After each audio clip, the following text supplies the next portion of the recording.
and how they might be operating as aeroelastic structures for various functions that are that play a role in flight control. Okay, so I know the talk is about flight feathers, but what I'm really interested in is all the structural diversity that exists in nature. And this became particularly apparent to me in a recent collaboration I did with Dr. Nicholas Burnett, who was a postdoc in Stacey Coombs' lab at UC Davis. So we got together for 2 weeks and we collected a bunch of specimens from different kingdoms in nature, including birds, insects, and branches from trees. So across totally different kingdoms and multiple species from each group. And we filmed them with high-speed cameras to get an idea of their 3D structural dynamics. And we're hoping to relate these structural dynamics to their morphologies and also to the functions that these things might have to serve. So obviously, feathers and wings have to do different things compared to the branch of a tree. So it's really fun to be able to explore this kind of diversity that exists. And not only is there a huge variation in morphology in nature, but there's also a lot of differences in the behavior of these animals, depending on what they need to achieve. So an insect flying is very different from this osprey that needs to dive into the water, like hit it super hard, catch a fish, and then fly off with it. And the fish is pretty heavy compared to a lightweight bird. So flying animals have a huge range in masses and also in their flight speed. So these are all flying animals down here, and we have kind of your standard large-scale conventional aircraft up here. And the nice thing about studying animals is they tend to operate at very similar sizes and speeds as a lot of unmanned aerial vehicles. So this means that we can look at nature and explore how they adapt to different situations, what makes them so robust, and then kind of optimize on those parameters to build better technologies. So I've spent almost a decade now looking at flexible structures in nature, and this all started when I was in my bachelor's at McGill in the Department of Human Physiology. So I spent a year working in Luc Mongeau's lab studying vocal fold tissues, in particular helping him characterize a hydrogel he was developing to help in vocal fold tissue healing. And once I got the taste for it, that's just set off my entire research career. So after that, I went to the Hong Kong University of Science and Technology to do a master's with Wenjing Yi and Hao Liu. And I stayed kind of in the bioengineering field, looking at cardiovascular endothelial cells. But now I started considering how these cells might interact with the fluid, in this case, blood flow. So looking at fluid structure interactions. So here in Hong Kong, I developed an algorithm to kind of look at changing microscale structures. So these cells will change shape in response to shear stress, and looking at how those shape changes might affect macroscale fluid dynamics, which can have consequences on cardiovascular disease. But as a child, I've always been interested in animals. So when I was deciding what to spend many, many years doing a PhD on, I switched over to looking at animals, in particular bird wings. So I did my PhD at the University of British Columbia, where I looked at how bird wings, or the feathers on the wings, might have aeroelastic effects on flow, which can contribute to aerodynamics. And following from this, I continued this kind of branch of research. And also looking, at how behaviors such as wing morphing might kind of improve the performance space of these animals. So I then followed this up at the University of Bristol, where I'm now a research associate, and I'm still working on bird wings and aeroelastic effects, but looking at how that might play a role in a different aspect of flight, which is flow sensing. So today I'm going to cover a bit of some work I did during my PhD and introduce you to some ongoing analysis I'm doing here in Bristol. So why have I spent 8 years looking at bird wings? I think this video probably answers that question. It's probably a bit laggy for everyone watching it online, but this is a high-speed video from the BBC of a raven basically doing a flip to catch a piece of food thrown at it. So it's executing this complex and well-controlled maneuver. And you can see it's constantly adjusting its wings and its tail to do that. And as this raven moves through the air, you can see that at certain points, the feathers will kind of flutter or they'll move and deform as a result of this fluid structure interaction. And this happens because most of the bird wing is just made up of these passive and flexible feather elements. So all the wing morphing is generated in the leading edge of the wing. So the skeleton is moved the bones are moved relative to one another due to actuation from the muscles. And the flight feathers, which are attached only at their base to the bones, will be moved as a result of that. But there's no actual actuation happening in the feathered surface. So what I was interested in is looking at how this wing structure or this bird morphology, which is very flexible, can play a role in aerodynamics. And that's what I did during my PhD. And then now I'm looking at how that same morphology might also help as one of the sensors for flight control as part of this very complicated system. So I'll start off my first section on aerodynamics. And the question I really wanted to answer during my PhD was how can morphing induce changes to the aeroelastic response affect gliding performance? So gliding is actually quite well characterized in terms of large-scale wing morphing. So this was a paper by Pennyquick in 1968, which was kind of the first to really show, using a bunch of pigeons in a wind tunnel, that these birds do tend to use extended wings during low-speed flight and then more folded wings during high-speed flight. Decades later, Laura Matloff and her team in 2020 used a biohybrid robot to show that as the wing goes from an extended to a folded position, which is characterized by this change in wrist angle down here, the feathers will be the movement of the feathers is coupled to that change in wrist angle. And this is particularly due to two things. One is the interaction between the feathers. So if you remove that, you can see that the feathers no longer track very well with wing folding. And the other aspect is the presence of this elastic ligament that connects all the base of the feathers together. So if you remove that, you get even less of a coherent wing structure. And if you remove both of them, there's basically not a functional wing at all. So what I was interested in is, we know this happens. I want to kind of have more information on how this affected the mechanical properties of the wings and how those changes in mechanical properties could play a role in flight. So to do that, I did a combination of experimental work and simulation work. So in an experiment, I took some anesthetized pigeons and I positioned their wings either in an extended shape or a folded shape. And I tested two feathers, one feather near the wingtip, so the distal portion of the wing, and one feather near the root, so the more proximal portion of the wing. And I repeated this with all the feathers intact and with the neighboring feathers clipped. So that would remove all the feather-feather interactions. And then using a servo motor, which we had for muscle dynamics, I could actuate a position change and then measure the resultant force. So this was all done at UBC. And that force displacement curve could give us an idea of the stiffness. Once I had an idea of the trends of changes in stiffness due to wing folding, I could then apply the change in stiffness to much more simple wings. Simple wing models represent an extended and a folded wing placed in a fluid volume under different flow speeds and angles of attack. And this was done using an in-house fluid structure interaction solver developed by Dr. Jasmin, also based at UBC. So what I found was that wing folding changes local stiffness by very different mechanisms.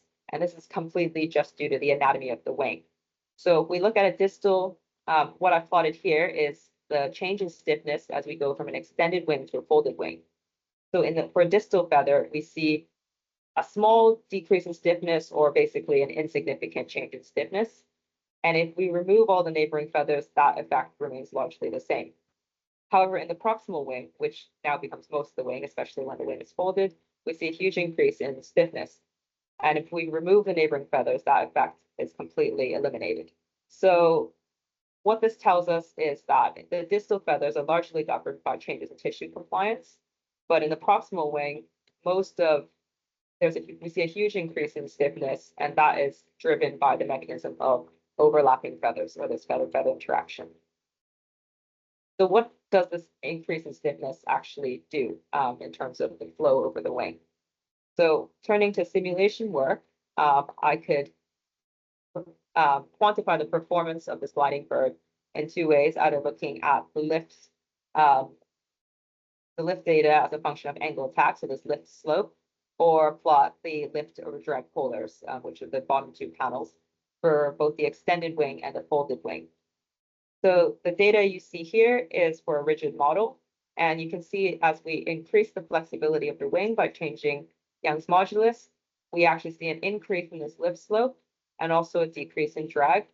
And this is due to the deformation of the wing in the flow, which interacts with its separating boundary layer. That has the effect of increasing vorticity, which has lift enhancement effects. The interesting thing is that as we further increase the flexibility, you can see that for an extended wing, the lift slope continues to increase. So we still get this lift enhancement effect, but that no longer happens in the folded wing. So this indicates that there's the lift enhancement effect is dependent on the wing shape. And we already know that the birds use different wing shapes depending on what speed they're gliding at. So to kind of summarize what's happening is that if we have so what we're looking at here is the pressure distribution in a chordwise slice along the wing. If we have an extended wing, which is used by birds flying at low speeds, so in pigeons around 10 meters per second, and if we have a flexibility of a Young's modulus of 10 to the 6, you can see that the wing deforms, it twists, so it's generating this pitching motion, and that pitching motion is in sync with the leading edge vortex that's kind of shed from and runs over the dorsal surface of the wing. So we have this kind of intact low pressure distribution over the wing. But if the bird folds its wing for high-speed flight, so we have now 20 meters per second for a folded wing, but it somehow maintains the exact same stiffness, we actually see a drop in lift. And that's because the mode shape completely changes. So we have this different deformation in the chordwise slice. And that seems to destructively interfere with this leading edge vortex that's shed. So we don't get that like pressure distribution that's so necessary for lift over like half of the wing. But luckily, as we found with bird feathers, we see an increase in stiffness. And what that does is that kind of eliminates that detrimental effect. So to kind of summarize many years of PhD, what I found was that having modular units such as feathers, kind of fixed in clever ways to the bones, can allow for locally differing aerodynamic performance over the wing. And wing folding can alleviate a reduction in lift, which can happen due to excessive aeroelastic deformation when gliding at high speed. So we get this kind of structural reinforcement again for high speed flight. So when I was writing my thesis up, I came across all this really cool literature that was also about aeroelastic deformation in feathers, but on a totally different topic, which was about flow sensing. So what I found in the literature review was that there were vibration-sensitive mechanoreceptors at the base of all these feathers, and in some very kind of like preliminary electrophysiology experiments on some pigeons, that these mechanoreceptors were sensitive to specific frequencies. So if you kind of disturb the feather at specific frequencies and had an electrode in the radial nerve of the wing, you could get action potentials. And as I was writing up my PhD, I was like, well, we know that with wing folding, there's a change in the kind of mechanical and the structural changes which cause changes in the mechanical properties of the wing. So how would that affect the vibration signal that, signifies something about flow? And is that coupled in any way to the conditions the bird might experience as it goes from an extended wing to a folded wing? And when I wanted to look at the literature to find if there was any answers to these questions, well, there wasn't. But I was very lucky in that Shane Windsor, along with his co-Is, David Perkle at the University of Washington and Sir William McGill, had just received funding to basically study the flow sensing kind of circuit in birds. So that's kind of what brought me here to Bristol. And my job is basically to figure out how as the flow goes over the wing, the feathers deform, but the receptors are only at the base of the feather. So how does that aeroelastic deformation of the feathers affect the flow signal? Is there any sort of kind of structural signal processing that happens? So to test that, I've been putting some wings in a wind tunnel, as you can see here. So that's the low turbulence wind tunnel at the basement of Queen's Building. And I have wings at different speeds and different angles of attack. And also I have wings in different kind of morphing positions. So there's an extended wing, there's a folded wing. And as these wings are in the tunnel, I have a laser vibrometer pointed at them at different points along the wing. And I can measure the kind of out of plane deformation at all these points, and then convert that into the frequency domain. The main challenge I've been facing and I've been working on now is how to quantify the changes in this frequency response, because they're not changing in like very simple ways. It's not just like the frequency peak is shifting, or they're changing in a lot of different ways. So I've been applying a type of analysis I used a lot during my PhD for comparative morphology. So this is a whole field called geometric morphometrics, which is a statistical way to quantify shape change. And this involves several steps. The first step is to kind of fit a Gaussian mixture model to the frequency response shape. So I first determine how many Gaussians I want to fit, and that I can do by quantifying the error as a function of number of Gaussians. I kind of settled on 6. So you can see here, this is an example of the frequency response, which is the dotted red line kind of being covered by the dotted black line. And I've fit 6 Gaussians to it. You can see the fit's quite good.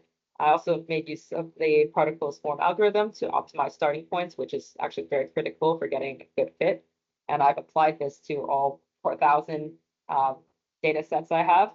So you can see that this, when we quantify the root mean square error, it's actually quite low. I'm quite happy with this.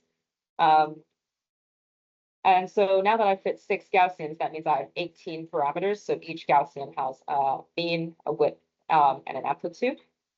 And the thing to notice is that a lot of these parameters are correlated with each other. So for example, here you can see that all of these are correlated with their widths. Amplitudes for Gaussians 4 to 6 are negatively correlated with Gaussians 2 to 5, et cetera, et cetera.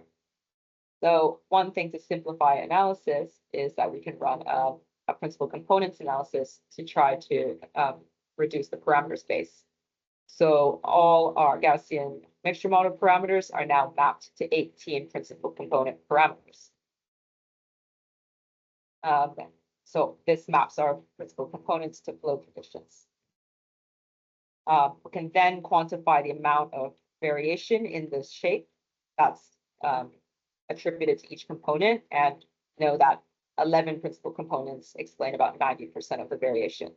So we can now kind of approximate all our data with about 9 parameters instead of 18, which is helpful.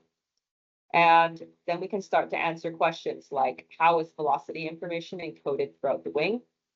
So we can do that by using a metric such as information gain, which is the amount of information gained or the entropy or uncertainty reduced about a variable from observing another variable. So this is all based off of information theory, which was popularized by Claude Shannon in 1948.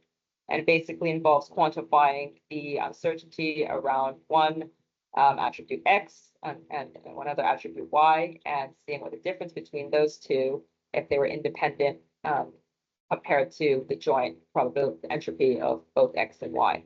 And that gives us information gain.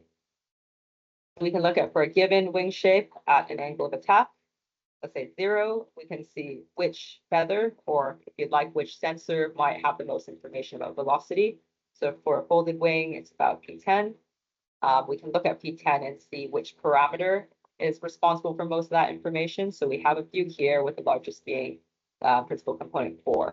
We can do that for all the feathers, and as well, what we can do is look at different wing shapes and see how the which feather, which sensor provides the most information on velocity, and how that might be changed as a result of wing morphing. And with that, we can also look at how the vibration response might change to encode velocity. So if we take, for example, folded wing, as I said, most of the information is stored in P10 and in the fourth principal component. If we replot the shapes from that principal component, we can see that that largely corresponds to an increase in amplitude around higher frequencies and a decrease in amplitude around lower frequencies, but not much change in where the peak is. It's very similar for partially folded wing, although the main sensor is S1. But in an extended wing, the most valuable, I guess, principal component is principal component 5, which seems to correspond to a change, an increase in where the peak frequency is, and also increases in amplitude at both lower and higher frequencies. So this is some ongoing work, but for now we can say that morphing seems to alter which feathers provide the most information about velocity, and also changes in velocity seem to correspond primarily to the bandwidth of frequencies which are passed to the sensors at the feather root.